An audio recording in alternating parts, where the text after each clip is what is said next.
morning, everybody. Thank you for attending the Place Your Trades Network Spaces with guest Alex Epstein to discuss the case for fossil fuels and his new book, Fossil Future. The Spaces is brought to you by Tradeovate, which has a custom web app dedicated to trading CME Group daily option contracts. You can use the link in my Twitter stream to go and get the Tradeovate app for free.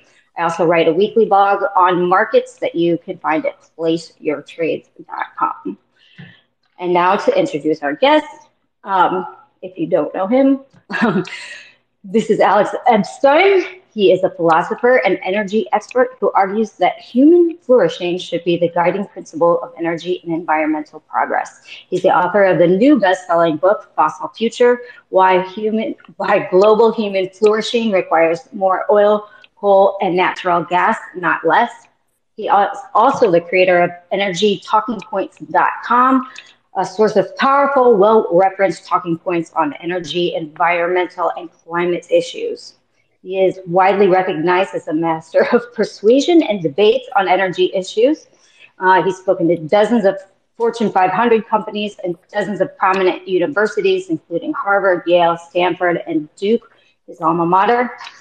He also is a highly sought-after consultant on messaging and working with dozens of major political offices on pro-energy, pro-freedom messaging. So with that, welcome, Alex. I'm very glad that you're here. Thanks for having me.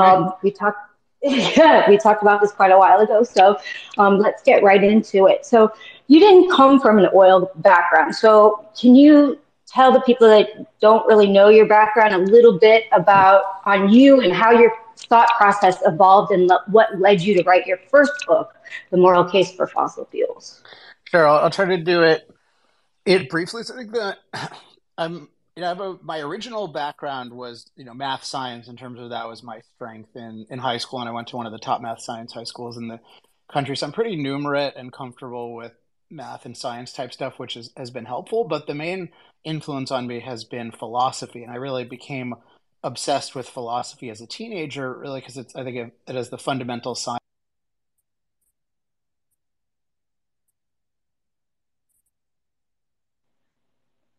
Hello?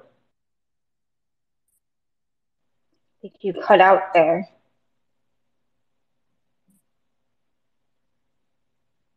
Alex? Hello?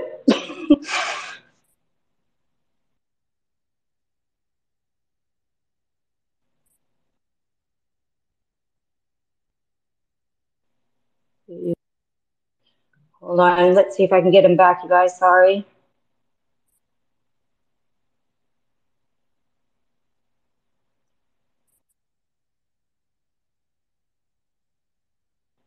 You're muted. I don't know if you're still talking, but you are muted or you cut out. Are you still with us?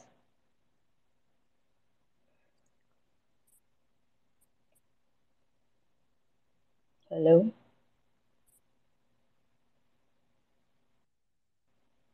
Do you want to go out and come back in again? Sorry, guys.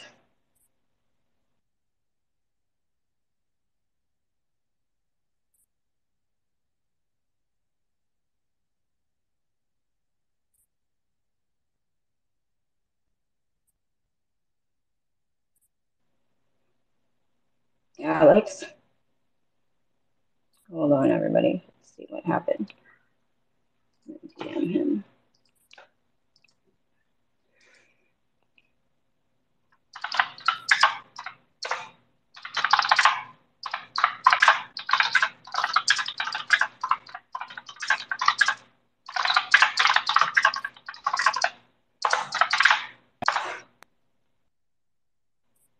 Okay, are you there? Okay.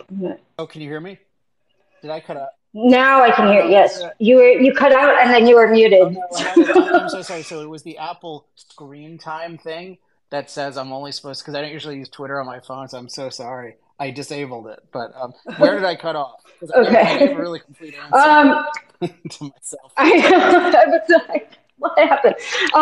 So philosophy is where that kind of cut out Oh, okay. Well, is that you got interested in yeah. So, philosophy. so just as philosophy is the fundamental science of human action, I decided to become a practical philosopher, sort of independently on my own outside academia. I tried applying philosophy to a lot of subjects, but I really never found one I was passionate about.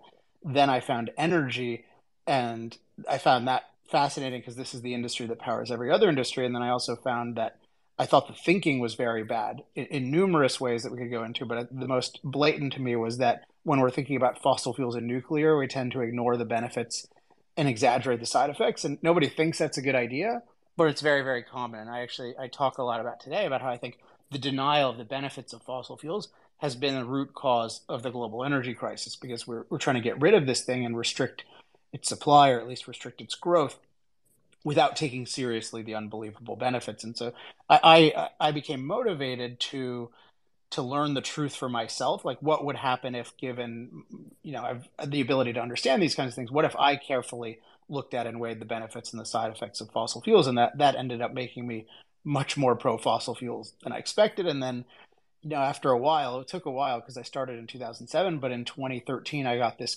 somebody saw an article I had written, an agent saw an article I'd written called The Moral Case for Fossil Fuels. And he said this would be a good book for a major publisher. And I thought, well, there's no major publisher who will publish this, but the agent was right. And Penguin's portfolio division, which is their business division, they picked it up, and the rest is history.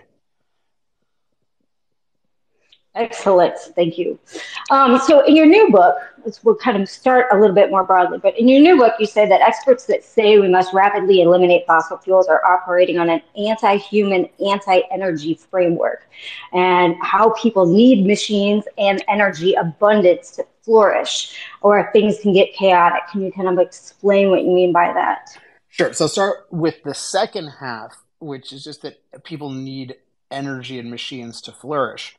And the way I think about it is, we're taught to think of the planet, as I use this term, delicate nurturer. So a place that is naturally stable, it's sufficient, it gives us enough as long as we're not enough resources, as long as we're not too greedy, and it's safe. And the basic idea is that human beings are parasite polluters. So we just take from the earth and then we ruin the earth. I think this is really the root narrative that many, many people have, including many so-called experts, and including, unfortunately, many scientists who are otherwise good have this view.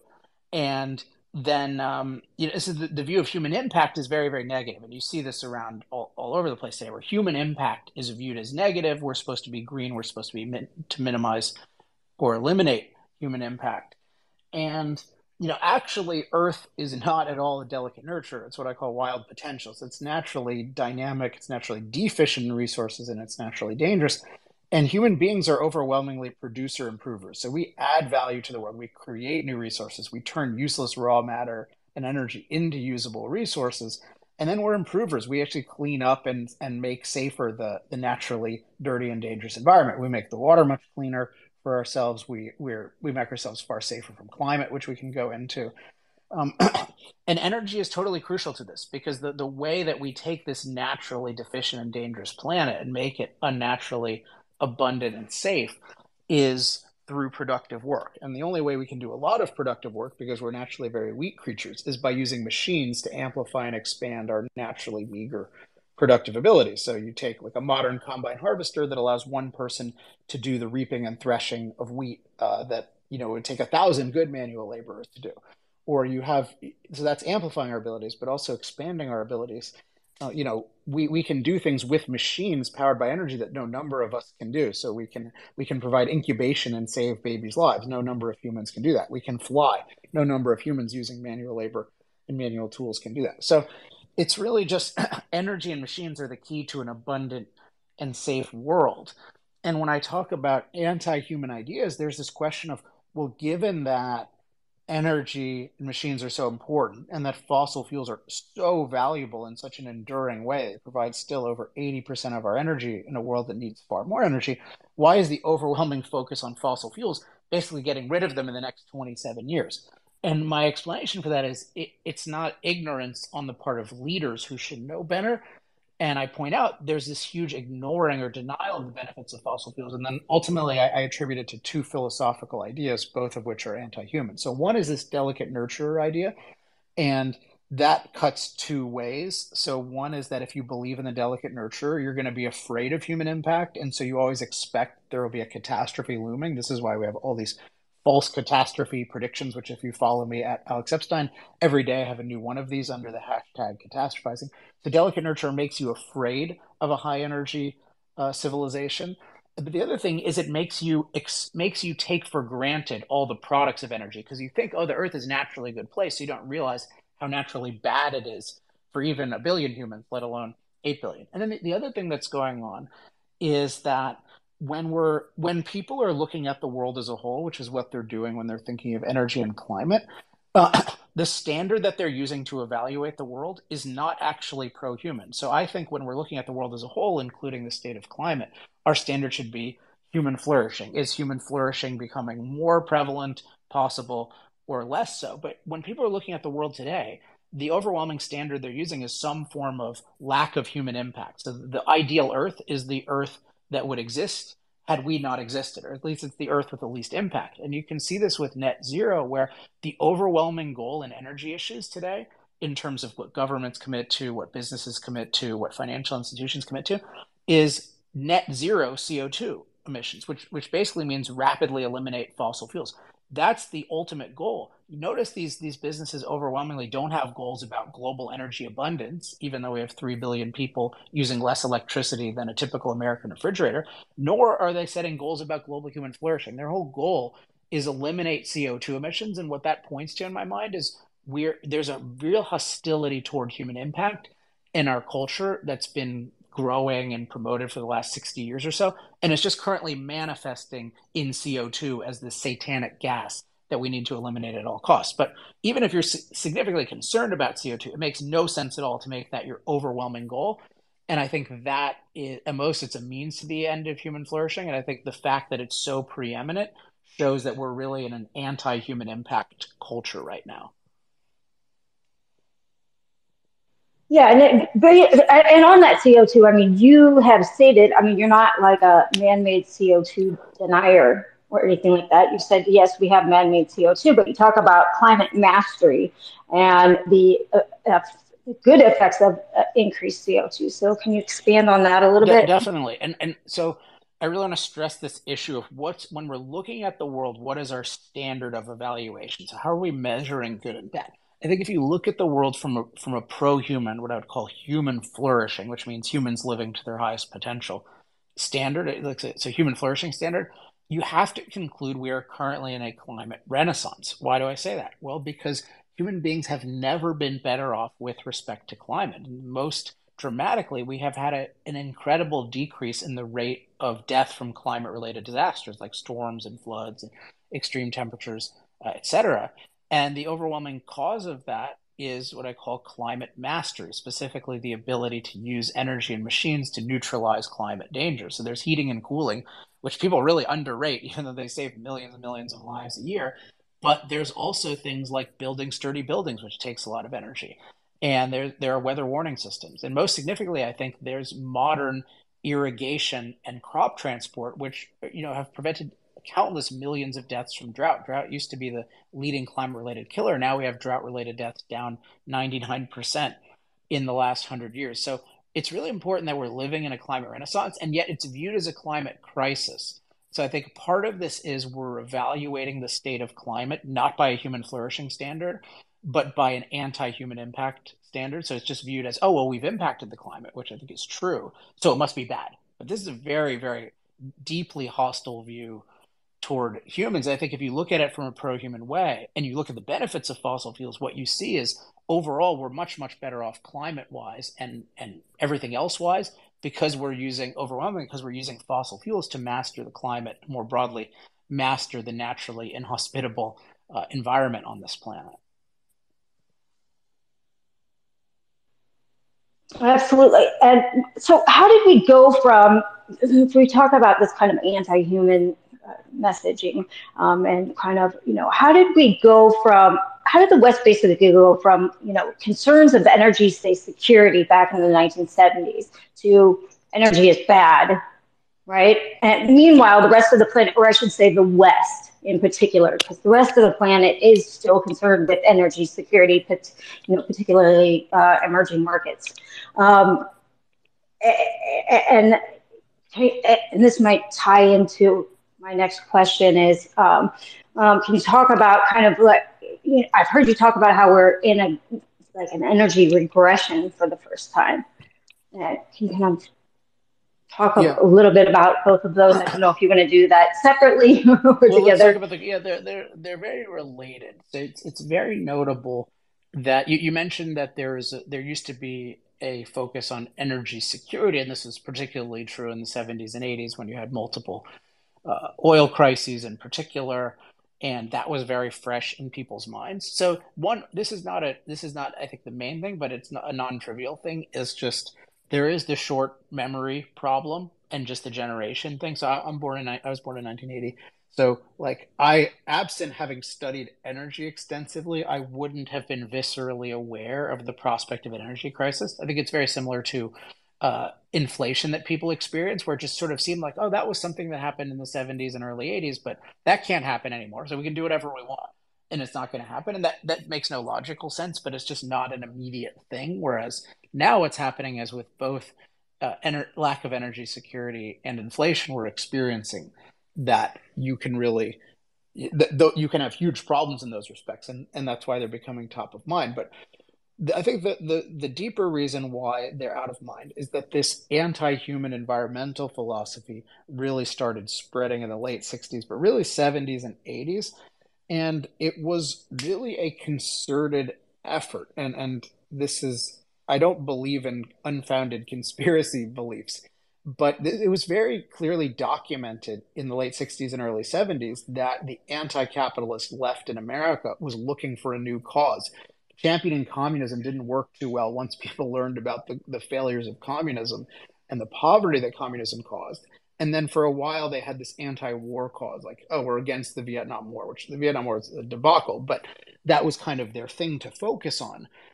But then after that, what do they focus on? And it's very explicit, we're going to focus on ecology and how capitalism destroys, quote, the environment. And there was a lot of equivocation there because capitalism actually makes the human environment much better, including because it has property rights and it allows us to enjoy nature much more. But basically, the left successfully co-opted this issue of environment and they blended together minimizing harm, like human harming impact on nature, and then minimizing all human impact on nature, and they just blended this together.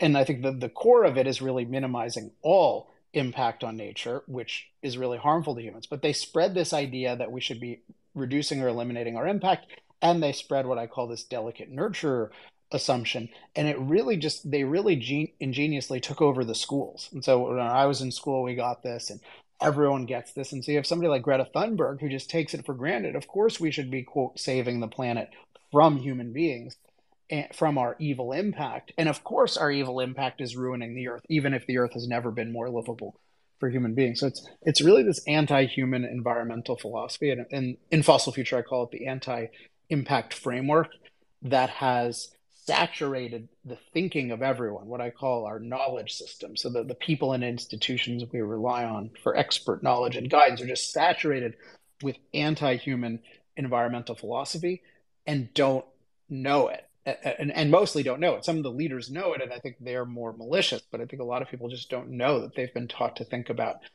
Earth and our environment in an anti-human way. And then I forget what was the next question?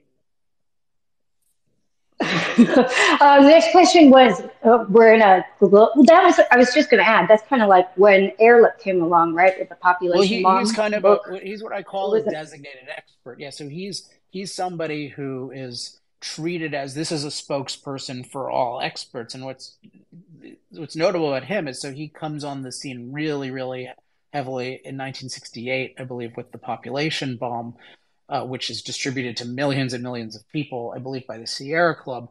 But he's just interviewed time after time on Johnny Carson. He's this major, major figure who is we're taught as, oh, this guy represents good thinking about the world, about resources, about environmental issues, but ultimately about energy. And I juxtapose this in fossil future with somebody like Julian Simon, who's a brilliant, an actual resource economist, and he largely got ignored. But and Ehrlich, what was his fantastic background? He was a lepidopterist, so he studied butterflies. But he's supposedly an expert, and so part of what's going on is that he, like, there was just this broader hostility toward human impact and the view that the Earth is this delicate nurture, and so he influenced that some. But he was also just a really good poster boy for this movement. And he was just on 60 Minutes. Yeah, well, so you still see so this really shows how enduring the delicate nurturer assumption is. Because one question we should ask about somebody like Ehrlich, who's been 180 degrees wrong for over 50 years, and that I had to invent that term because he's more than wrong. He predicts it'll get much worse and it gets much better. So he's 180 degrees wrong, and yet he's still listened to as an authority. And in fact, he says he's got nothing basic wrong. I believe those were his exact words. And it really raises the question, how is this possible? Why is there no repentance on the part of these people who keep saying the world is going to end and keep advocating drastic reductions in our standard of living, and then the catastrophes they predict don't come to fruition, the opposite happens? And I think it's because the dogma of the delicate nurturer and the parasite polluting human, those haven't been refuted. And so what people think is, oh, well, the next crisis is going to happen. It's going to, like, if you're part of a cult, and the cult, it's an end of days type thing, and they say, well, it's going to end in 2012, and then it doesn't the world doesn't end. But if you still believe in the cult leader, then you'll believe it's going to happen in 2024 or whenever they say. Versus, and it's the same thing. If you believe in, like, the delicate nurturing earth and that human impact is ruinous, you're just going to believe, oh, the next impact somebody talks about, so it's going to be the honeybees or something. That's going to ruin the earth. The basic assumptions need to be challenged, but the basic assumptions have saturated all our different, what I call, knowledge systems.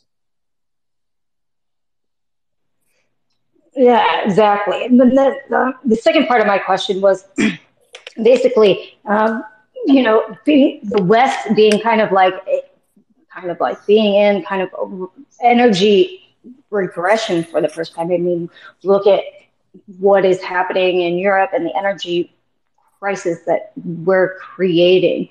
Can you kind of expand on Yeah, I that a mean, little bit? there's this really interesting book that focuses on the regression or stagnation in energy. It's called "Where's My Flying Car?" I think there's a new version of it that came out recently, and I interviewed the guy. I have a very intermittent podcast called Power Hour, but I used to do it more regularly, and I think I interviewed him. His name is Jay Storrs Hall. Really interesting guy, and he focuses a lot on how we were having a steady increase in energy use, and that really tapered off. And what you notice is that there's a lot of economists and whatnot who will say, oh, well, look, it's great. We're decoupling energy from the economy. And the plausibility of that is you can, as you advance technologically, you can do more with any given unit of energy. But that doesn't mean you want to stagnate energy. It means you want to increase efficiency of using energy, and you want to increase energy, because there's a lot more that we can do and a lot better that we can live. So we've already had this stagnation. I think that the modern environmental movement perfectly correlates, its emergence perfectly correlates with the stagnation, but it's become more and more aggressive. And I think the global energy crisis is very, very straightforward, where you've had a global anti-fossil fuel movement for 15 plus years that has been advocating, and with a good deal of success, let's restrict fossil fuel investment, let's restrict production, let's restrict refining, let's restrict transportation. And then what happens is it's harder to meet demand. And there's been this false promise that, well, if we just use enough unreliable solar panels and wind turbines, it's somehow going to replace fossil fuels. We could talk about why I don't believe that. But in any case, it hasn't happened. And the people who said it would happen and reassured us that we didn't need to worry about these restrictions on fossil fuels, those people have been clearly wrong. And I haven't even seen one of them who's apologized or acknowledged this. So yeah, we basically artificially restricted the supply of something that there was good reason to expect there'd be growing demand for. And so we created this crisis. And for reference on well, I guess people can see my Twitter profile at Alex Epstein. Today, I'm actually going to post a bunch about the causes of the energy crisis. And then also I'll post them on my Substack with references, and that's just alexepstein.substack.com. Excellent, thank you. So, Granholm recently talked about China being a climate model, and which is beyond hilarious. Um, can you kind of talk about the situation between kind of the China and the West and its impact on, as far as energy policy is concerned? I mean, being that, China's ever expanding their fossil fuel usage, right? And then they're selling us solar panels. Yeah, I mean, I'm not a universal expert on China at all. As a citizen, though, I'll just make one observation, and just having studied a bit of history, is that if you look at China's how strategic China is about all things industrial and energy versus the US, it is a really scary prospect. So there's a lot of things limiting China in terms of Communist Party and this is we have a lot of advantages over China. So I don't mean to be doomsday at all because I'm not.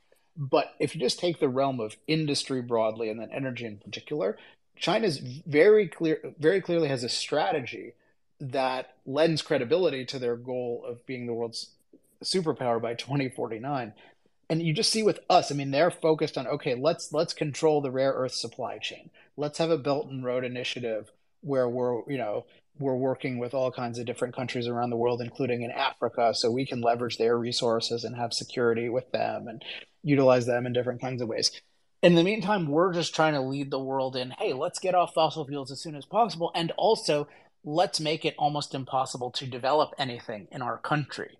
So, and the environmental movement is leading both of them because it's a hostility toward impact, which leads to the hostility toward fossil fuels in particular, but also to just impacting nature in general, and that's what development is. It's just impacting nature on a significant scale. So it's just overall the posture is of us versus them is vis-a-vis strategy is really scary to me.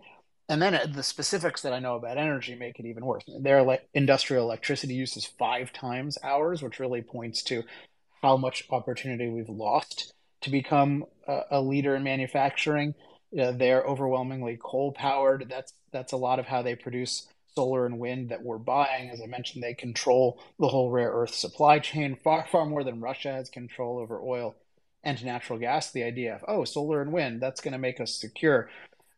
That's a joke. And then yeah, they are being much more strategic about how much solar and wind to use versus the main thing they're doing with solar and wind is selling it to us. I mean that's kind of they're selling it to us, and we are buying this myth that solar and wind can rapidly replace fossil fuels without evidence. My view is that not to be anti-solar and wind as such, but I think we need solar and wind to actually have to compete to provide reliable electricity. I have an article on my Substack, which people can Google, called End Preferences for Unreliable Electricity. And I think grids should only allow solar and wind if they're provided reliably. So they need to combine themselves with batteries. They need to combine themselves with natural gas. Right now, you're just allowed to sell solar and wind at the same price or higher price than reliable sources of electricity, which is like being able to rent out a car that only works a third of the time at the same price or a greater price than a car that works all the time. So they're getting all these disastrous pieces of favoritism, and China, I think, is just thinking, wow, this is what a deal we have with these non-strategic Americans. Well, and then you run into a problem too, right, with solar and wind is now you have people against that too, Right, right? because it's the whole anti-impact, but it's not. I talk about this a lot in chapter one of Fossil Future. I mean, throughout, but I think chapter one everyone can read online for free, which is that it's not about fossil fuels, because you see, if it was really about fossil fuels and greenhouse gas emissions, what you would see was an incredible enthusiasm for nuclear, incredible enthusiasm for hydro, and incredible enthusiasm for all the industrial development that's needed for things like deep geothermal and solar and wind, which require massive amounts of development on the mining side, on the processing side, and on the building side.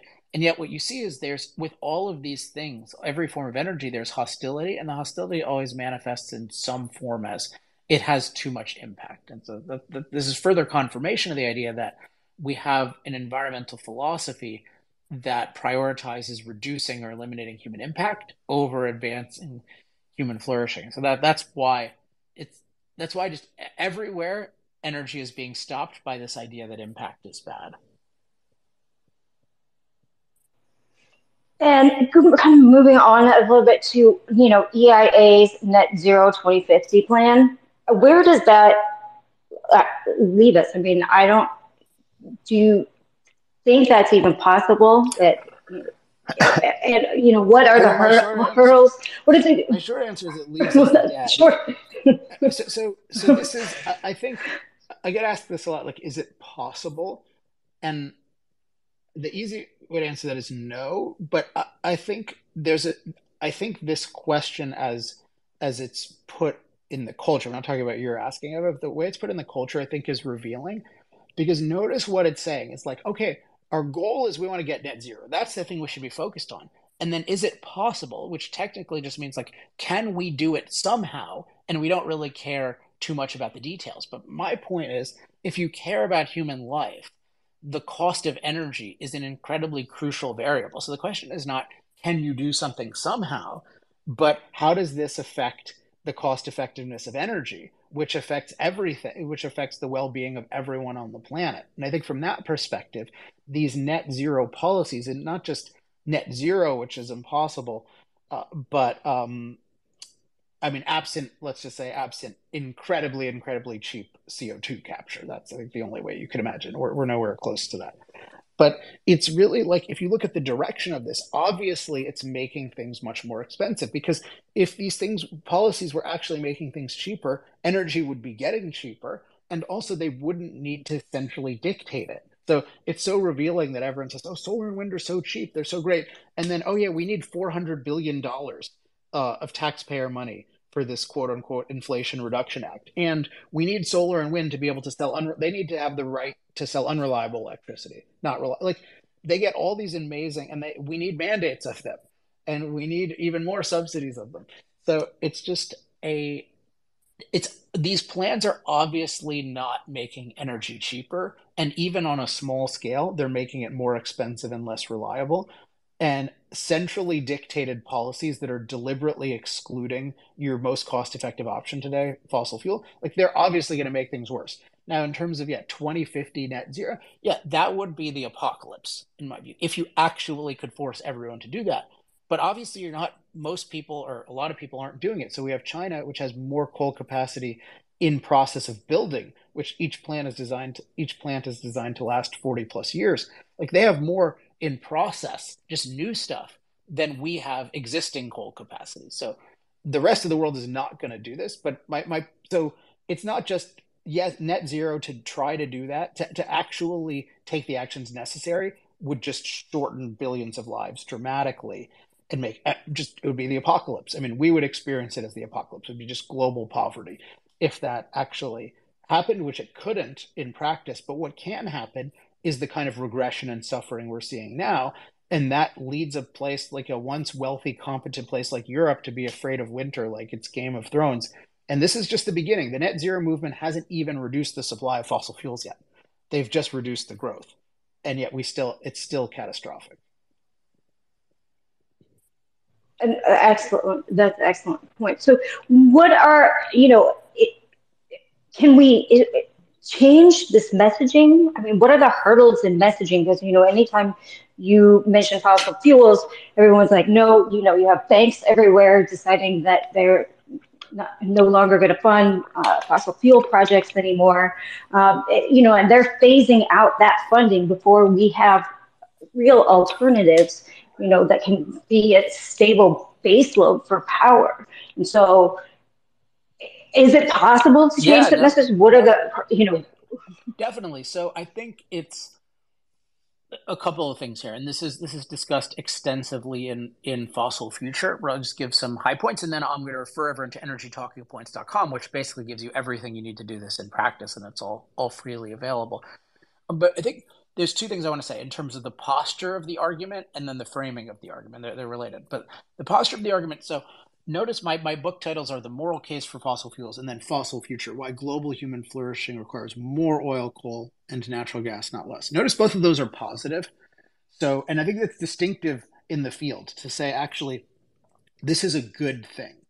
and to be enthusiastic about it versus the general posture, even among better arguments, I think, is fossil fuels aren't as bad as you think, or like we're not experiencing an imminent climate catastrophe. Now, that's true, but it's still a very defensive position. It's basically saying, hey, this thing you're afraid of, don't be so afraid of it. But my view is, wait a second, no. Fossil fuels have made the world amazing, and they have the potential to make it even more amazing, particularly for billions of people who use very little energy. And they give us this ability to master the climate. So they can actually neutralize and overwhelm their own side effects on climate insofar as warming is negative, which is definitely not all negative. And of course, it comes with greening as well. But like we should be really excited about this technology and really excited about the people who produce it, and then also excited about alternatives, but mainly because they can supplement fossil fuels for the foreseeable future in a world that needs far more energy. So I think the number one thing is having this positive moral posture and attitude toward it. And it's really rooted in what I call the issue of the standard, that you're viewing the world from a human flourishing standard. And so your goal is to advance human flourishing, not to eliminate human impact, including not to eliminate our CO2 emissions. And that posture is incredibly powerful and wins over a lot of people and really disarms the other side because what you don't want to do is just react. Like they say, hey, net zero. And we say, oh, that's not quite practical. Let's tweak this. And no. My view is net zero is the exact wrong direction. We need to be going in the direction of energy abundance, and net zero is the opposite of that. And concretely, net zero means ruining the chances of prosperity for billions of people. And so it's an immoral movement. It also means in practice, gutting our ability to deal with climate, which used to just be a totally disastrous force that we've finally managed to subdue, and now we're going to regress. So it's this very positive posture based on enthusiasm for human flourishing, enthusiasm for fossil fuels in particular, policy-wise enthusiasm for energy freedom. And then in terms of the framing, that's part of the framing. And the other part of the framing is really emphasizing this idea of when we're looking at products and technologies, we need to carefully weigh benefits and side effects. And that's not what's being done. Because when you get people to carefully weigh benefits and side effects, then they can think about climate in an intelligent, scientific, logical way. Whereas usually the way they think of it is in an unintelligent, religious way. Whereas it's just viewed as, oh, impacting the climate is a sin, so we should avoid being sinners. And if we don't, we're going to go to hell, which is really what global warming as it's presented is. It's just like an earthly hell that we're going to go to for our evil sins against the climate. Whereas when you get people to carefully weigh benefits and side effects, they start to think of climate impact in a rational way. And they start to think, hey, wait, what are the positives of this? What are the negatives? And then what are the positives of the energy that comes with it? And then you can really get climate mastery. I think once you have that framing and the posture I mentioned, then you can get some of that on energytalkingpoints.com, but the real thing you can get on energytalkingpoints.com is just you can get the messaging for every issue you can imagine. So just go to that website, use the search, and you'll see we've created stuff. And this was all created originally for politicians. So we work with dozens and dozens of major political offices, senators, U.S. Congress people, and governors. And so a lot of this stuff is developed for them, which they need really, really concise stuff. So everyone should just be ripping me off. That's kind of what I'm trying to advocate. I'm not trying to be the original person. I'm just trying to give everyone the ammunition they need. And no, I'll kind of go into some, it's a little more controversial, right? You talk about how energy transition and climate change doesn't actually exist, Yeah. which seems controversial. Can no, you kind of climate crisis doesn't exist. I forget what you said. Climate crisis, energy transition, climate crisis. Yeah. So what we have is, I think it's important. So one thing I'm very big on, which hopefully has come across today, but you'll see is over and over in Fossil Future and also on energytalkingpoints.com, is I'm very obsessive about precise terminology. And I think in general, if you feel like the wrong side is winning on an issue, you need to question the terminology. Don't take the terminology for granted. Don't be like the U.S. fossil fuel industry, which every time the anti-fossil fuel movement introduces a new term, the U.S. industry embraces it. Like ESG, everyone just embraced ESG, even though it was clearly come up with by the anti-capitalist in general and anti-fossil fuel in particular movement. So it's just, so we look at these two terms, energy transition and climate crisis. Well, energy transition implies an actively occurring transition away from fossil fuels and toward usually specifically solar and wind.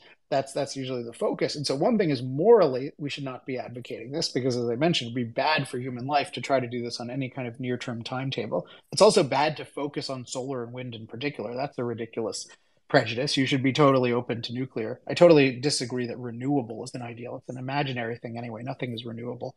And we should be focused on what's cost effective and what's beneficial. But then we see in practice, so it's not good morally, and then practically it's not happening. What we've had is an energy addition. So we've added a bunch of mostly solar and wind and mostly non-cost effectively, but we still have this huge and even growing base of fossil fuel use. So it's wrong to talk about an energy transition that doesn't exist. And then climate crisis, as I mentioned, we're safer than ever from climate.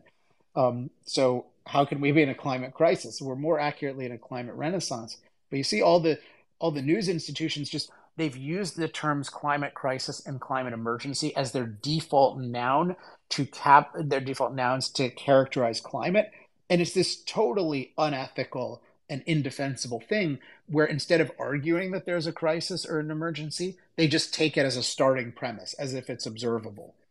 Again, but in practice, we have to fear climate much more than we used to. So it's really a dishonest thing, and we should not. No honest person should participate in this kind of bad terminology.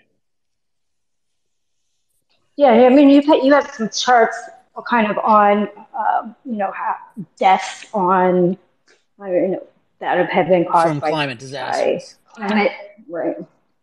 Which is like down 98%, right? Yeah, and In the this is last 100 very well years. documented, and you think about it, it's common sense. Like, would you rather live in the if you want to avoid dying from climate, would you rather be in the U.S. now or 100 years ago? Like you would much rather be in the U.S. now than 100 years ago. I mean, you were so much safer. Like drought was really scary even 100 years ago in the U.S., let alone in other parts of the world. So it's just we've been taught. This really shows the power of bad philosophy because people have this delicate nurture assumption about Earth in general and about the climate in particular, and it's just viewed as yeah, of course we ruined the climate, and this hostility toward human impact. Of course, our impact on climate is bad. Whereas when people who discovered the greenhouse effect were talking about it, they talked about increasing CO2 as substantially a good thing because they talked about well, look, it's going to make a lot more of the Earth habitable because it's going to we're going to be able to grow more food and the world's going to be more tropical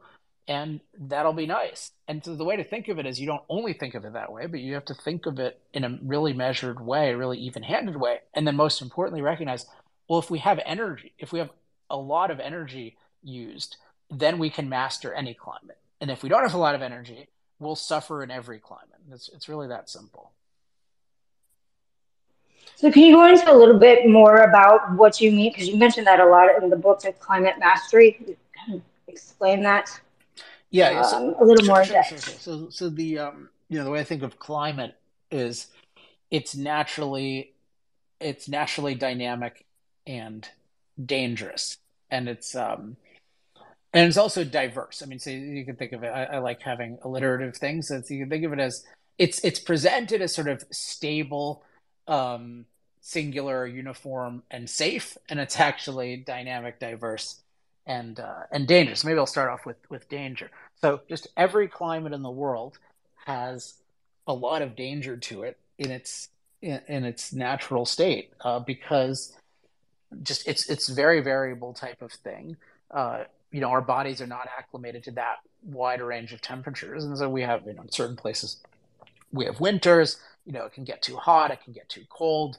You can have not enough rain, you can have too much rain. When you have storms, it overpowers you. Drought, as I mentioned, is probably the biggest danger. And then what we see now is we don't worry about these things in anywhere near the same amount. And it's because we have the ability to neutralize climate dangers. And then also we have the ability to enhance climate related resources. So for example, through irrigation, we can make water available in different places. Or if we can't irrigate, we can do crop transport. So a place that has a good harvest can be moved to a place that has a lot of problems with drought. And so you can save countless lives doing that. So we have to think about it as the climate is naturally dangerous, and then it's dynamic. So it's changing, and there's a lot of dimensions over which it's changing. So it changes. It can change over very long term periods of time. So that's when people talk about climate change. It's usually 30-year periods or more. Of course, 100 and thousands of years, that kind of thing. But it's important that climate is just inherently a changing phenomenon where internally it's constant change, and that's the source of a lot of its danger. And then climate's also diverse. So around the world, you have all kinds of different climates. In the US, we have polar Alaska and swampy Florida, and then Southern California, where I live, that I think is pretty much perfect. You have all these different places, and yet we can flourish in any climate. And that's what shows climate mastery versus people don't flourish in any climate if they don't have a lot of energy to master climate. So that's what I mean by climate mastery. Excellent. That is very well thought out. Um, I kind of want to let's change subjects. We'll kind of change direction a little bit. So, what are your thoughts on this Willow Project? Being that, do you think the U.S. is changing its tune a little bit? Because we just had Granholm kind of come out and say out loud, I mean, she said out loud, the Willow Project helps ensure energy independence, fossil fuels to be in the mix for years to come, after spending 2 years completely bashing the industry. So do you think we may possibly be seeing maybe a change in messaging, or is this just a one-off? Well, I don't think we're seeing anything that should make us any less critical of the administration. I worry about this with industry because industry tends to be grateful for any little scrap that it can get. The way that I think of this I think of it as this is an inevitable kind of concession when you're advocating an anti-human agenda that must fail in practice. So the agenda has been the net zero agenda, as Biden put it. I guarantee you, we're going to uh, end fossil fuels. So that's the overall thing. And then he takes action.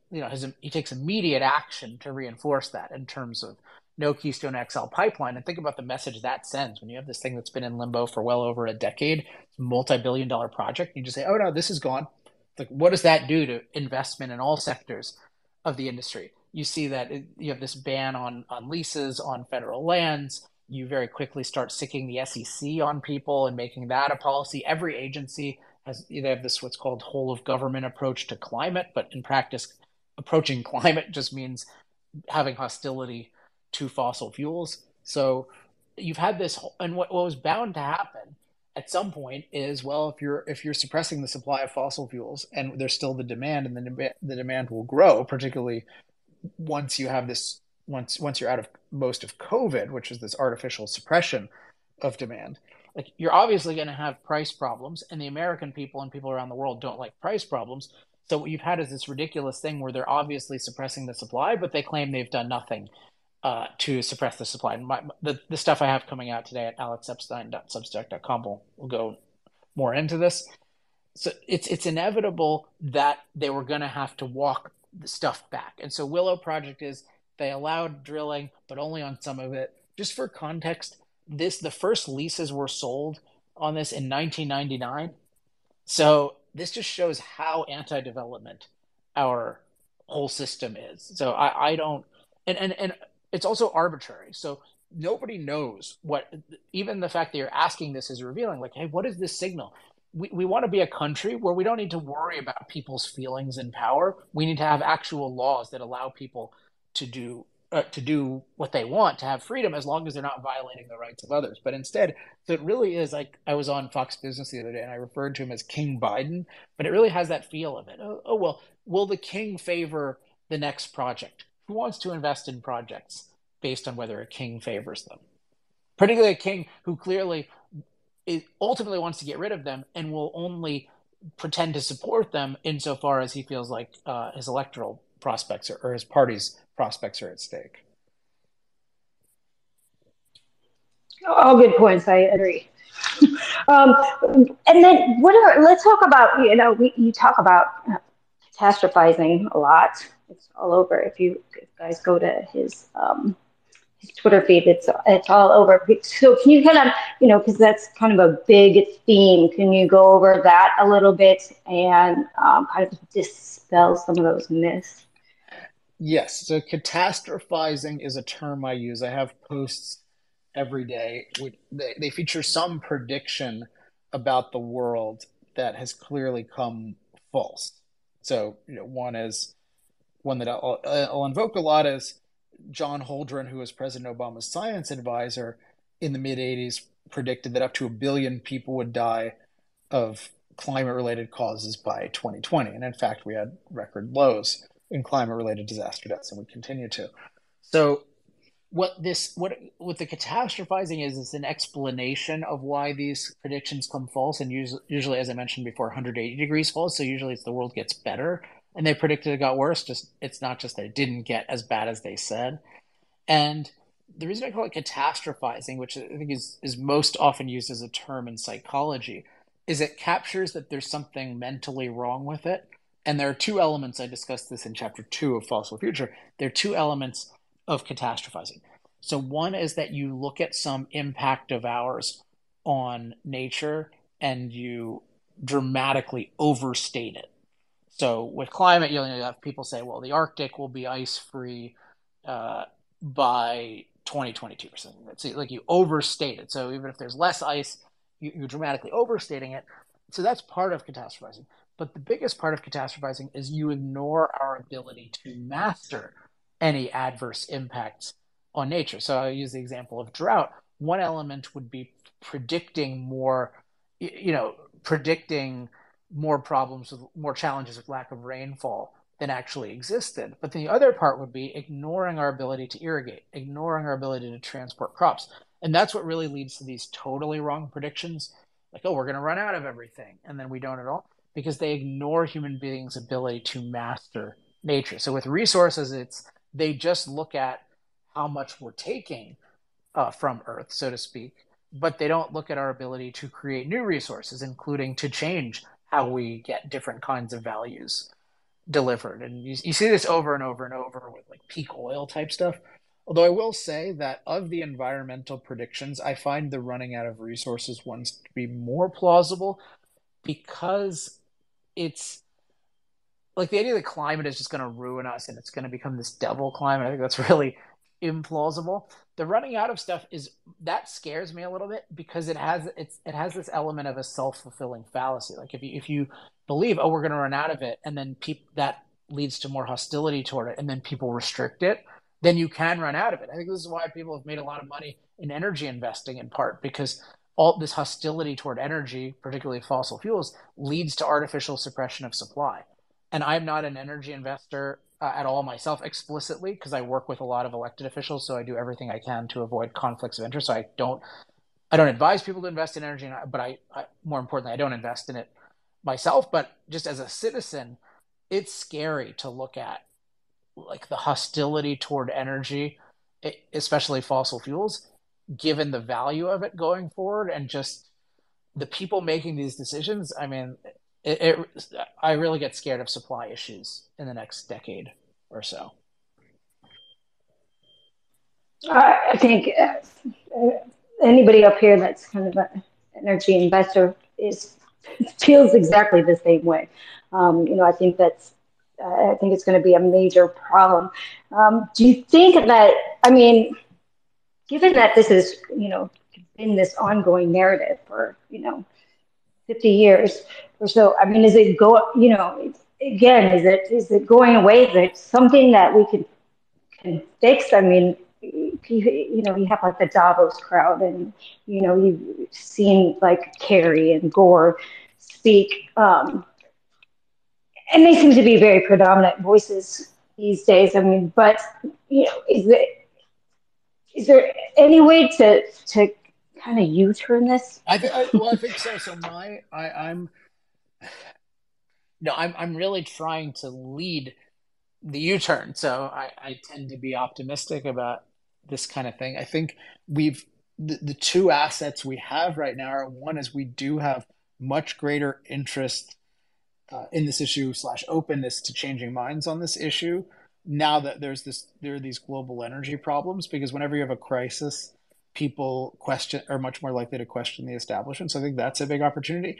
And then also I think that what people have available to them in terms of persuasive resources is far greater. And this is like, when I think of writing books and creating stuff, I have a very tool-based attitude toward it. So I really think of Fossil Future and especially energytalkingpoints.com as these are tools. So they're tools for your own understanding, but particularly energytalkingpoints.com, that's a tool for you to persuade others. So I've tried to word things in just the right way and have the right references and test things out so that people can use the best arguments. And that's I'm very obsessed with that, and I think that having the right arguments for every issue, it makes people a lot more effective. And just in the last, it's hard to know exactly what role I've had versus what others have had. It doesn't fully matter, but I've just noticed in the past couple of years, particularly on Twitter, you're just getting more and more rational people who are getting followings. I mean, one guy I'd recommend following up, Brian Gitt, Briangitt.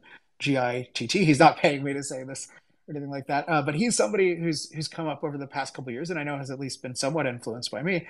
And he puts really really good talking points on his profile, and he reaches tens of thousands of people now, and sometimes his stuff goes viral. So I love to see stuff like that, and I just really encourage people, if you like the way I'm talking about it, really make sure to utilize and get on the newsletter of energytalkingpoints.com, because that's designed to take a relatively small group of people and disproportionately empower them. And I do think you are seeing in general, and then with Fossil Future, I think one of the big values is just the positive framing of it. And I think an example, you brought up WEF, that's heartening, is Jordan Peterson recently announced on Joe Rogan he's working on this alternative to the World Economic Forum. And got to talk to Jordan a little bit about this, and then looking at his messaging, and you can see one element of this that I think is attracting people is it has a positive element. Particularly with energy, it says something to the effect of, like, how do we get as much affordable, reliable energy to as many people as possible in a responsible way, or something. I don't know the exact wording, but I don't have it offhand, but notice it's a positive thing. So it's an aspirational thing versus just what I call arguing to zero, versus just saying, hey, the other side, what they're doing, it won't work, so let's shoot down their particular thing. If we have an aspirational movement that has really, really good messaging, that can be very, very powerful. I just worry that we're going to see a more bifurcated world where we're going to have the West is going to have to see a lot more pain before we see the turnaround. And meanwhile, you're going to have everybody else who's Yeah, going to be using it's fossil scary, fuels. but the thing is, I wouldn't say the pain.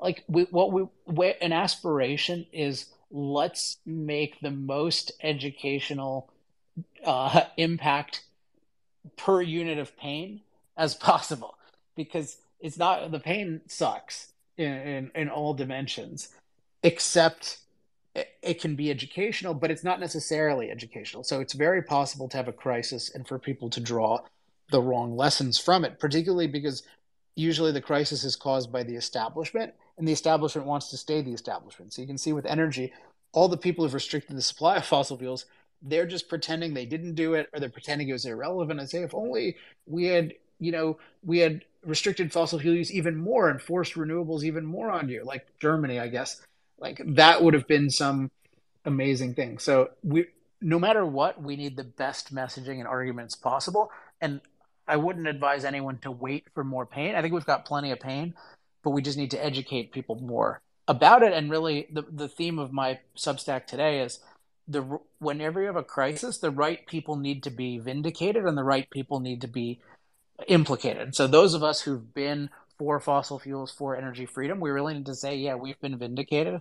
And those who have been advocating for premature restrictions on fossil fuels when there's no viable replacement, particularly in a world that needs far more energy, those people should be implicated. And it's not about winning some online war. It's about winning the winning the minds of people. And people really need to discredit so much of the existing energy and climate establishment.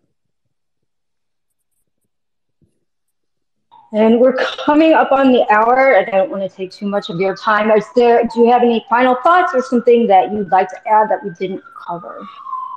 I think we covered all my favorite topics. I mean, again, I'm encouraging people to use the free resources at energytalkingpoints.com to become champions. I hope people do also check out Fossil Future. I know you have to pay $20 for it, but I think it's worth it in terms of you really want to understand this issue and how to talk about it from beginning to end. And the only other thing is to say one thing that can make a big difference that people underrate is sharing effective resources. That's why I'm so focused on encouraging you to use those resources and share them.